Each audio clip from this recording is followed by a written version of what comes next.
네, 한 주간 또 잘들 지내셨는지 모르겠습니다. 어, 어제 밤에 말씀을 늦게까지 준비하다가 어, 오랜만에 그랬었던 것 같아요. 말씀을 다 뒤집었습니다, 새벽에. 그래서 다시 하느냐고 또 좀 힘든 또 어제 한 주를 보냈습니다. 주님이 꼭 우리 나누고자 하는 말씀하시고자 하는 말씀이 같이 나눠졌으면 좋겠습니다. 같이 좀 인사 나눌까요? 어, 반갑습니다. 한 주간 또 잘 지내셨는지 모르겠습니다. 어, 정신없이 또 환경이 변하신 분들도 계시고 그런 것 같은데 우리 삶 속에 늘 주님을 이렇게 찾고 또 주님 안에 엎드리고 주님 안에 거하는 저희들의 삶의 태도가 늘 변하지 않고 흔들리지 않았으면 좋겠습니다. 지난주에 아이들과 공원에 산책하러 잠시 갔었습니다. 근데 공원에 이렇게 아이들이랑 손잡고 가는데 이렇게, 이렇게 진짜 새처럼 큰 똥파리가 이렇게 수아를 향해서 휙 날아오는 거예요. 그 소리 들리면 되게 막 갑자기 깜짝 놀래고 놀라잖아요. 소아가 막 휘저으면서 막 이런 똥파리를 내쫓았어요. 그런데 이 도망친 똥파리가 어디로 갔나 이렇게 찾아봤더니 나무 밑으로 이렇게 휙 날아가는데 들여다봤더니 이렇게 거대한 응가 위에 탁 앉아 있는 거예요. 그래서 살펴보다가 아이들이랑 같이 막 깜짝 놀랐습니다. 나무 밑에 거기 딱 앉아 있는 그 똥파리를 보고서 그 아이들이 말했습니다. "그럼 그렇지." 이렇게 얘기하는 거예요. 그 똥파리가 갈 곳이 어디 있겠어요. 당연히 똥 위에겠죠. 순간 재미난 생각을 해 봤습니다, 아이들한테. "얘들아 똥파리 따라가면은 어디를 찾아갈 수 있지?" 애들이 "당연히 응가죠." 이러는 거예요. 그래서 "야 그리스도인들 우리들을 그러면 너희들 따라가면 어디에 도착하게 될까?" 이렇게 물어봤어요. 아이들은 금세 답했습니다. "그리스도인 따라가면은 어디 갈까?" 그리스도인들 "예수님이요? 천국이요?" 이렇게 얘기하는 거예요. 역시 목사님 아들, 딸들답습니다. 똥파리가 가는 본능적으로 가게 되는 그 결국처럼 우리의 결국도 결국 금세 답이 나와야 합니다. 그런데 우리의 삶은 이렇게 예수님께 안착해야 하고 우리의 마지막 결론은 천국에 안착해야 되는데 자꾸 똥파리가 가는 그런 곳으로 향하는 일들이 우리 삶에 얼마나 많은가 이런 생각을 해 보았습니다. 내 삶은 어디에 안착하게 될까요? 내 삶은 자꾸 어디에 앉아 있습니까? 예수 그리스도 위에 말씀 위에 앉아 있는 우리의 모습인지 그렇지 않고 세상을 따라가는 세상의 길 위에 앉아 있는 인생인지 우리 스스로가 자꾸 생각해 보아야 할 것입니다. 성경의 인물들을 어 이렇게 살펴보면 썩어지고 쇠하고 허무한 세상의 집 위에 늘 앉아 있는 모습들을 자주 보게 됩니다. 아무리 좋은 왕이라고 평가된 여호사밧이나 다른 아사 왕이나 이런 왕들을 본다 하더라도 어 그들뿐만이 아니라 오늘 본문에 나오는 이 여호람과 그의 아내 아달랴도 말할 것도 없이 늘 그의 삶의 끝은 그 세상 위 앉아 있는 모습이었던 것 같습니다. 그런데 살펴보면 생각해 보면 그 모습이 우리의 모습과 크게 다르지 않습니다. 어 오늘 본문 말씀을 같이 말씀 나누면서 그러한 장면들을 보면서 우리들의 삶을 주님의 말씀 앞에 한번 비춰보는 시간이 되었으면 좋겠습니다. 유다의 여호사밧 왕은 굉장히 좋은 왕으로 알려져 있었습니다. 여호사밧 왕에 나오는 17장은 하나님의 말씀대로 잘 순종하면서 살아가고 있었던 여호사밧의 모습을 보게 됩니다. 그래서 하나님은 남유다의 여호사밧이 다스리는 남유다에 평안을 주시고 많은 부와 권세도 허락해 주셨습니다. 유다 주변에 있는 블레셋, 강대국으로 꼽히던 블레셋과 아라비아는 은으로 이 남유다의 여호사밧 왕에게 조공을 바치고 재물을 갖다 주고 순양과 순염소를 7,700마리를 가져다가 조공으로 바치면서 이렇게 머리를 조아리는 만큼 남유다는 굉장히 강력한 영향력을 갖는 나라로 하나님 만들어 주셨습니다. 그런데 여호사밧은 금세 교만해져서일까요? 북이스라엘의 아합 가문과 정략 결혼을 하게 됩니다. 그래서 지지난주 같이 살펴봤던 것처럼 길르앗 라못을 공격하는 전쟁에 어쩔 수 없이 휘말리게 되고 아합이 전사하는 전쟁을 경험하게 됩니다. 여호사밧도 간신히 목숨을 살려서 간신히 구해서 하나님이 도와주셔서 살아 돌아옵니다. 여호사밧은 뭐가 아쉬워서 하나님을 대적하고 바알을 섬기는 북이스라엘과 결혼을 하게 되었을까요? 어쩌면 아합의 위협이 있었을지도 모릅니다. 아합은 계속 이렇게 북이스라엘도 꽤 강대국이었거든요. 그래서 나랑 연합해서 전쟁 안 하면 다음 타겟 남유다 너 공격해 버릴 거야 이렇게 예, 협박하는 위협 이런 게 있지 않았을까? 그렇게 너네들 입고 있는 그런 것들마저도 내가 다 빼앗아 버릴 거야라는 압력이 작용했을지도 모르겠다 생각해 봅니다. 여호사밧은 근데 그 마음속 깊은 곳에서는 은근슬쩍 북이스라엘과 손잡고 내가 지금 유지하고 있는 이런 안전, 풍요, 이런 능력 이런 것들을 확보받으려고 계산했을지도 모르겠습니다. 하나님이 붙들고 계시다는 그 사실을 순간 잊어버리면서 그를 먹이시고 채우시고 돌보시고 풍요롭게 하고 안전하게 하시는 그 하나님의 손길들을 잊어버리고 여호사밧도 알고는 있습니다. 그럼에도 우리가 살아가는 현실 속에서 우리는 하나님은 하나님이고 하나님이 공급해 주시는 건 공급해 주시는 거고 그거 말고 이것들을 또 안전하게 할 수 하고자 하는 그 안전장치들을 늘 찾아다니는 게 우리들의 모습은 아닌가 그런 생각해 보았습니다. 어찌됐든 여호사밧이 그렇게 정략 결혼으로 북이스라엘과 이렇게 정략 결혼을 맺은 이 죄의 씨앗이 하나님을 잘 섬기고 따르려고 했던 남유다 집안에 그 죄의 씨앗들이 뿌려지기 시작했습니다. 그의 아들 여호람에게 북이스라엘의 왕이었던 아합과 악녀로 유명한 이세벨의 딸 아달랴를 혼인을 시켜버립니다. 아달랴는 남유다의 시집으로 와서 그가 보고 들은 대로 알고 있는 대로 바알을 숭배하는 것을 계속해서 추구해 나갔습니다. 우리의 관점에서 이것들을 좀 살펴보려고 하면 우리의 관점에서는 이 악녀로 알려져 있는 이 아달랴가 이 이세벨의 딸 아달랴가 신앙 좋은 남유다 집안에 들어와서 망가뜨린 거잖아요. 우리는 그렇게 많이 보는 그래서 저 나쁜 사람, 그 우상 숭배하는 집안의 딸 이렇게 봤는데 제가 어젯밤에 고민하면서 하나님 그런 마음 주신 거예요. 그런 생각이 들었습니다. 아달랴를 하나님이 그 우상 숭배 집안에서 건지셔서 망가뜨리려고 보낸 게 아니라 그 아달랴 한 사람을 사랑하시는 하나님의 마음으로 보였습니다. 아달랴 입장에서는 불신앙의 집안에서 자랐고 신앙 좋은 남유다 가문으로 결혼을 하게 된 것입니다. 하나님은 우상 숭배 집안에서 건지셔서 신앙 좋은 집안으로 옮기신 것, 아달랴를 향한 얼마나 큰 은혜였는지를 생각해 보게 되었습니다.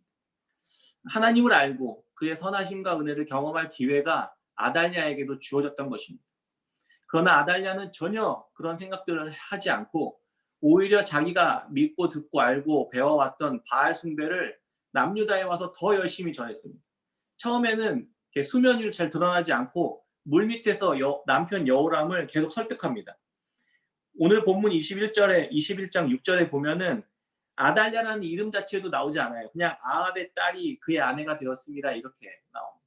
그러니까 물밑에서 이렇게 조용하게 남편 여호람을 계속 이렇게 독려하고 이렇게 꼬셨던 거예요.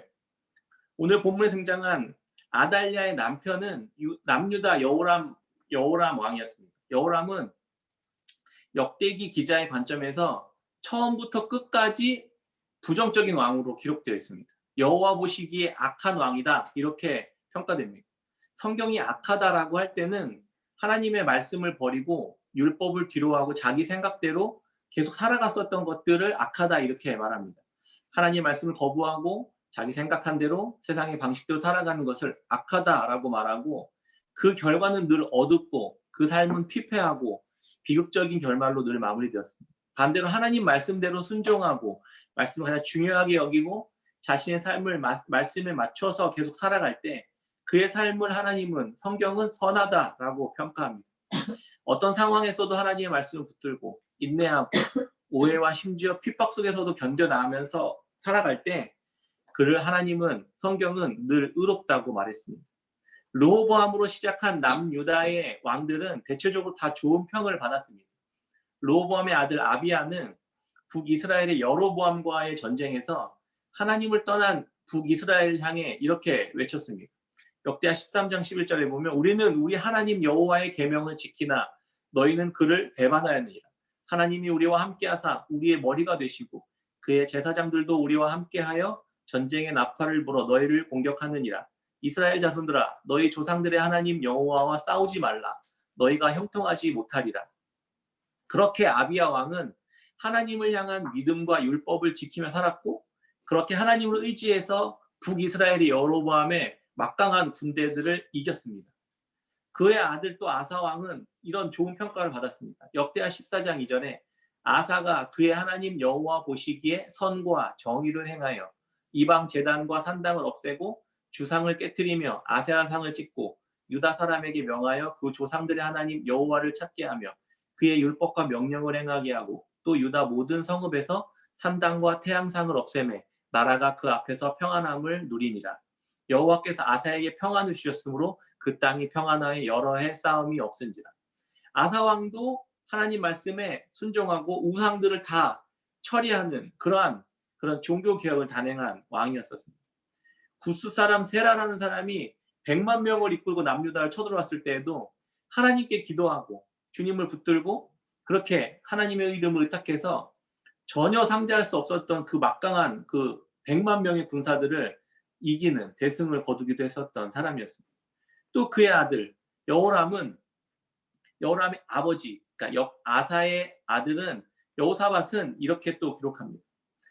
여호와께서 여호사밧과 함께 하셨으니 이는 그가 그의 조상 다윗의 처음 길로 행하여 바알들에게 구하지 아니하고 오직 그의 아버지 하나님께 구하며 그의 계명을 행하고 이스라엘의 행위를 따르지 아니하였습니다.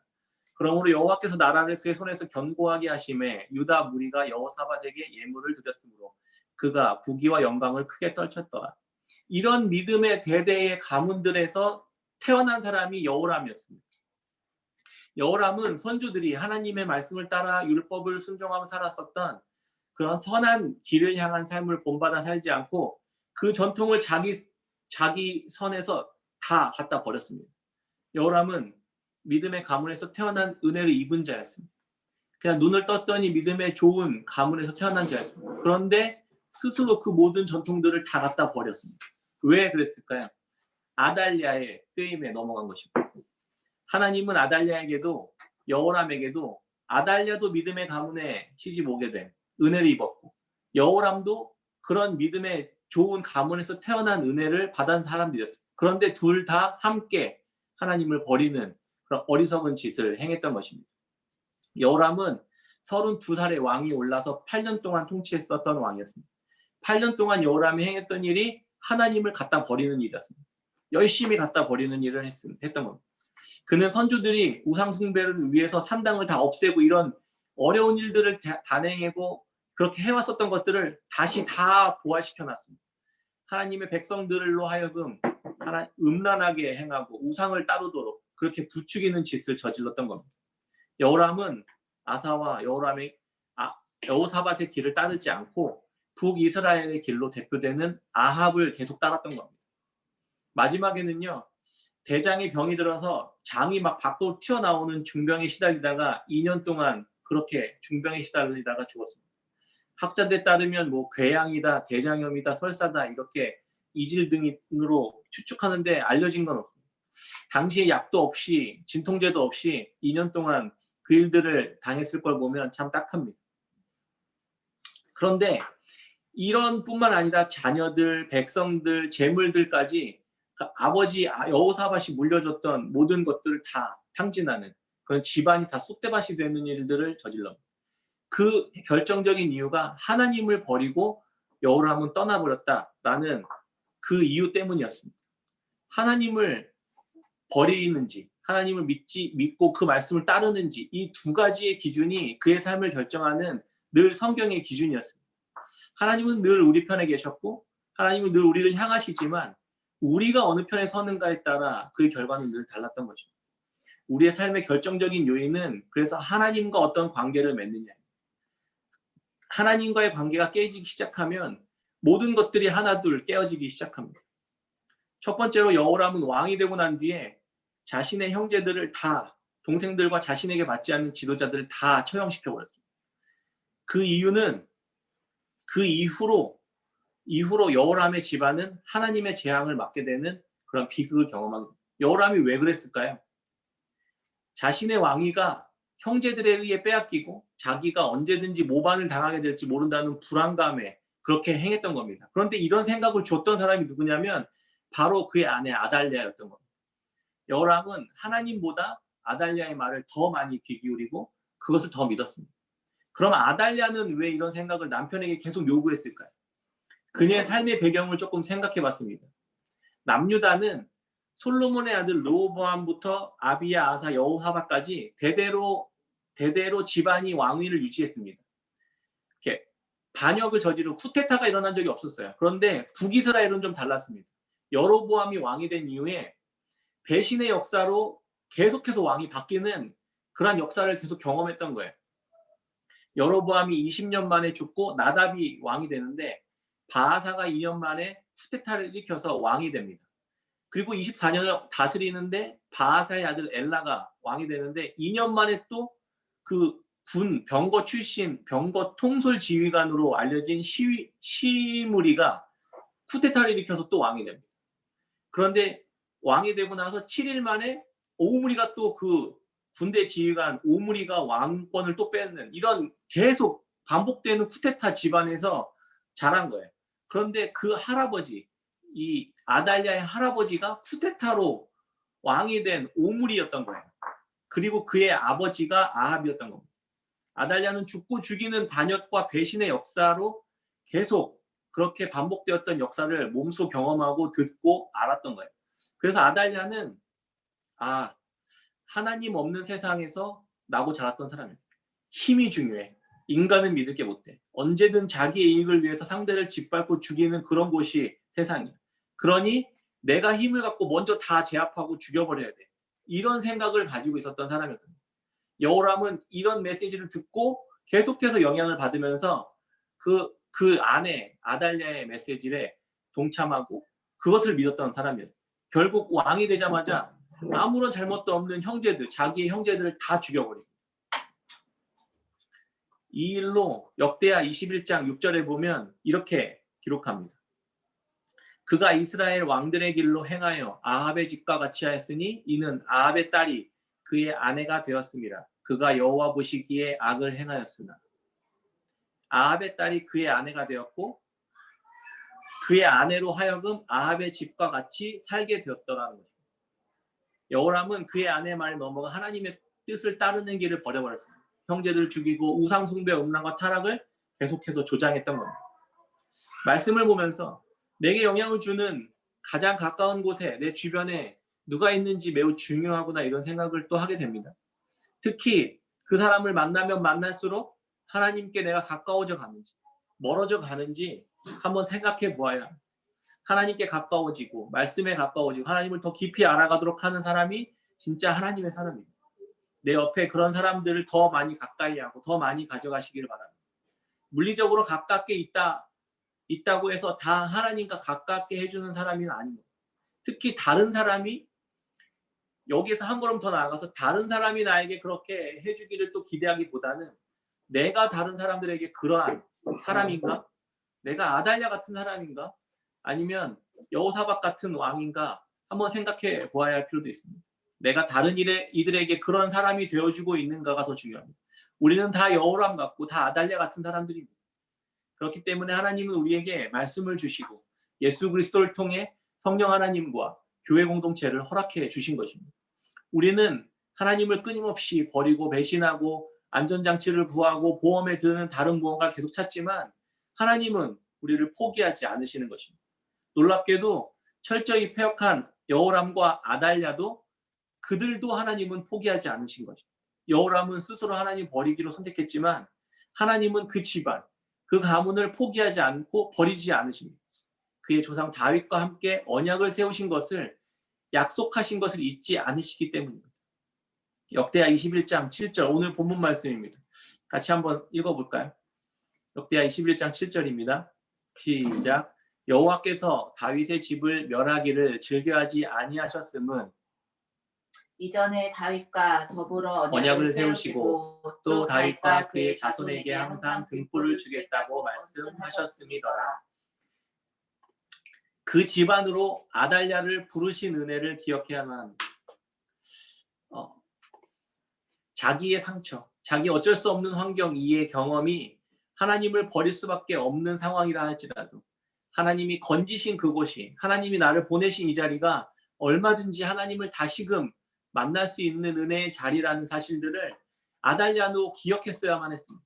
여호람도 그것을 보아야만 했었습니다. 그런데 그들이 그것들을 보지 못했던 겁니다. 하나님은 그들을 향해 끊임없이 그들을 구원하시고 그들을 우상의 길에서부터 건지시기 원하시지만 그들은 끊임없이 그 하나님의 은혜의 손길들을 보지 못했던 것입니다.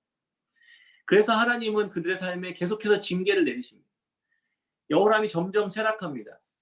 그는 많은 것들을 태어나면서부터 얻은 금수저 집안의 장남이었지만 다 잃어버리게 됩니다. 하나님과의 관계가 깨어지고 하나님 버리기 시작하니까 그의 삶을 지탱하고 있었던 생명력 있는 영향력들이 하나 둘 하나님과 함께 말씀과 함께 끊어지고 점점 잃어버려지는 것들을 경험하게 됩니다.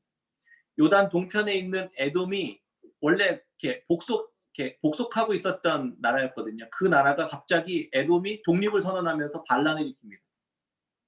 여호람이 제압을 하러 가지만 결국 제압하지 못하고 그들을 떠나보내야만 했었습니다. 에돔에 이어서 블레셋과 아라비아 사람들까지 그의 아버지 때에서는 조공을 바쳤던 이 블레셋과 아라비아가 오히려 남유다를 공격해 들어오는 그런 일들을 경험하게 됩니다. 그리고 그 남유다에 있는 왕들, 그 다음에 그 왕자들, 자녀들과 그 아내들까지 모두 다 죽이고 다 빼앗아가는 그러한 수치를 경험하게 됩니다. 그럼에도 여호람과 아달랴는 하나님을 다시 찾지 않습니다. 더 우상을 숭배하는 길로 들어가게 됩니다. 하나님과의 관계가 깨어지자마자 그리고 나서 마지막으로는 그 모든 것들을 다 잃게 되는, 그래서 여호람은 이 창자가 배 밖으로 튀어나오는 질병을 얻고 자기의 생명마저 잃게 되는 자리에까지 나아가게 되는 거죠. 하나님은 계속해서 돌아오라고 삶을 통해 메시지를 통해 이야기하지만 그들은 끊임없이 끝까지 자기의 길을 걸어갔던 것을 보게 됩니다. 하나님을 버리고 우상을 따라 살던 인생이 얼마나 비극적으로 모든 것을 다 잃게 되는지 분명하게 보여주는 것입니다. 여호람의 악행으로 죽임을 당했을 때 그의 아내 아달랴는 또 돌이켰어야만 했습니다. 그것이 또한 그 아내인 아달랴에게도 하나님의 은혜의 메시지였던 겁니다. 결국 여호람이 세상을 떠나고 다스리던 블레셋과 아라비아가 다 쳐들어와서 다 싹쓸이하는데 그때 아달랴의 아들 여호아하스, 아하시아라고 불리는 한 사람만 하나님이 또 살려주십니다. 그때도 아달랴의 아들 한 명만 살려주신 거예요. 그때도 하나님 앞에 아달랴는 이 진노 중에서도 하나님이 나에게 은혜를 베푸시고 또 이 나의 소중한 아들 한 명을 살려주셨구나라고 갔어야 되는데 아달랴의 마음은 더 완악함을 향해 갔습니다. 자기 인생이 점점 더 몰락해가는 것을 하나님이 조장했다고 생각하고 그렇게 믿었던 것 같아요. 그의 아들 여호아하스도 죽지 않고 살아남았는데 그것을 은혜로 여겼어야만 하는데 아달랴의 엄마의 그 우상 숭배를 향한 그 가르침과 배움들을 계속해서 받아들이고 계속해서 북이스라엘의 아합 왕의 집안과 계속 관계를 맺습니다. 죄를 짓고 우상 숭배를 하는 집안과 계속 관계를 맺어가는 거예요. 이 모든 것의 중심에 계속해서 아달랴가 있었습니다. 여호람이 죽고 그의 아들 아하시아가 왕위에 또 오르게 됩니다. 아달랴의 인생을 살펴보면 인간적으로 되게 불운해 보이긴 합니다. 부강하고 잘 사는 이 북이스라엘의 집안에서 또 더 잘 사는 남유다의 집안으로 이렇게 결혼하고 와서는 그 남유다의 가세가 결혼한 이후부터 점점 급격하게 기울고 남편은 불치병으로 장이 터져 나온 중병에 걸려 2년간 고생하다가 죽고 아버지는 전쟁에서 전사하고 그녀의 아들과 남동생 요람이 그토록 싫어했던 쿠데타로 처형당하고 살해되는 또 그러한 경험을 하게 됩니다. 동생 잃어, 남편 잃어, 집안 잃어, 재물 잃어 다 잃고 아들까지 잃은 이런 아달랴의 인생은 어떻게 보면 하나님을 바라보기 되게 어려운 상황일 수도 있습니다. 그러나 그런 상황 속에서도 아달랴를 향한 하나님의 은혜의 손길들은 계속 끊어지지 않았다는 사실들은 성경은 계속 이야기해 주고 있었던 겁니다. 나중에 아달랴는요, 아들까지 잃고 난 뒤에 머리가 이렇게 돼서 남유다의 왕의 아들들로 있었던 씨들을 다 또 자기의 손자들을 다 자기의 손으로 다 죽여버리는 그러한 만행을 저지르는 지경에까지 이르게 됩니다. 그렇게 된 근본적인 이유는 아달랴는 바알의 신앙으로 충만했기 때문에, 그가 믿었던 건 끊임없이 하나님이 아니라 자기가 경험하고 배워왔었던 그 우상 숭배의 신앙, 세상을 향한 길을 끝까지 포기하지 않았던 겁니다. 신앙 좋은 남유다 지방과 결혼해서 하나님을 따르는 길이 아닌 우상 숭배를 위해 살도록 계속 유혹하고 설득하고 자녀들까지 교육해서 언약 백성의 집안을 완전히 하나님과 끊어버리게 해놓고 결국 다 말아먹어버렸어요. 끝까지 아달랴는 하나님께 돌이킬 생각이 전혀 없었던 겁니다. 자기가 왕의 자리에 앉는 자리에까지 나아갔고 점점 더 잔인하고 포악해졌습니다. 하나님은 그를 향해 계속해서 은혜를 베푸시지만 그는 끝까지 자기가 왕의 자리까지 앉고 끝까지 자기가 믿는 바대로 자기가 불행했던 그 삶을 끝까지 반복해서 살아갑니다. 이대로 다윗 왕의 집안이 끝나버리는 걸까? 아닙니다. 하나님은 이런 미치광이 같은 발악을 하는 그러한 상황 속에서도 하나님의 계획과 하나님의 은혜는 끊어지지 않았습니다. 그렇게 피바람이 부는 혹독한 환경 속에서도 목숨을 걸고 하나님의 편에 선 사람들도 있었습니다. 하나님은 여호람의 딸 여호사부앗이라는 여인과 그의 남편 제사장이었던 여호야다를 준비하셔서 아하시아의 왕, 그 왕의 아들이었던 요아스를 몰래 숨겨두는 그러한 일들을 허락하십니다. 아무리 하나님을 대적하고 하나님을 거스를 수 있으리라 생각하지만, 그리고 승리한 것처럼 보이지만 하나님의 손을 벗어날 수 없다라는 게 역대기의 끊임없는 메시지였습니다. 아달랴는 신앙 좋은 집안에 들어오는 은혜를 입었습니다. 하나님을 대적하는 삶을 살았지만 모두가 심판을 받는 중에도 그의 아들을 하나님은 살려주셨습니다. 계속해서 참고 은혜를 베푸시고 기회를 주셨음에도 아달랴는 하나님을 버리고 자기의 길을 계속해서 나아갔습니다. 마치 똥파리가 마지막에는 결국 똥 위에 앉아서 그렇게 자기의 삶을 살아가는 것처럼 오히려 하나님을 대놓고 대적하고 언약 백성의 집안을 진멸하는 만행을 저질렀습니다. 마치 하나님의 아들 예수 그리스도를 십자가에 못 박아 죽이는 것을 하나님이 계속해서 허용하고 내버려 두시고 그의 아들을 그런 만행을 저지르는 아달랴를 위해 내어주셨던 것처럼 하나님은 자신의 언약을 깨트리는 지경에까지 아달랴를 기다려주고 또 기다려주셨던 거죠.